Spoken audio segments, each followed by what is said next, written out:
Assalamualaikum. Kali ini aku sama Andika mau makan di mie ayam bakso Istiqomah. Dia lokasinya ada di Celentang, deretan Basilika. Kalian harus cobain banget bakso di sini. Nya itu persis di deretan Basilika, KFC, PHD. Pokoknya kalau kalian dari daerah situ, tinggal patokannya itu di sebelah kiri.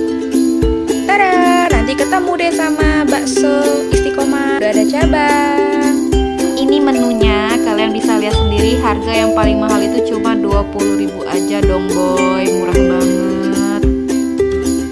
Aku pesen bakso super, ini 15.000. Udah dapet mie campur bihun, terus ada 3 bakso kecil, terus juga dapat bakso sedang yang isinya telur puyuh, dan juga 1 bakso super yang isinya daging. Kalau Andika pesen mie ayam bakso yang ini 15.000, dan ini penampakannya super duper enak banget. Kalian yang suka makan di sini, kalian udah pasti tahu banget kalau mie ayam bakso Istiqomah ini tuh selalu rame. Jadi aku nggak bisa untuk ngerekam langsung, makanya aku harus pakai voice over. Karena ya itu tadi kendalanya, rame banget di sini.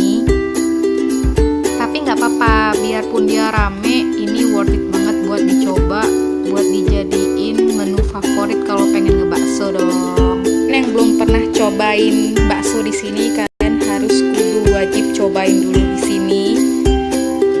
Kalian cobain deh, pokoknya apa emang seenak itu. Dan bagi kalian yang ada tempat makan yang enak, bisa rekomendasi aku di bawah. Sekian dulu review singkat makan bakso malam-malamnya. Semoga kalian suka.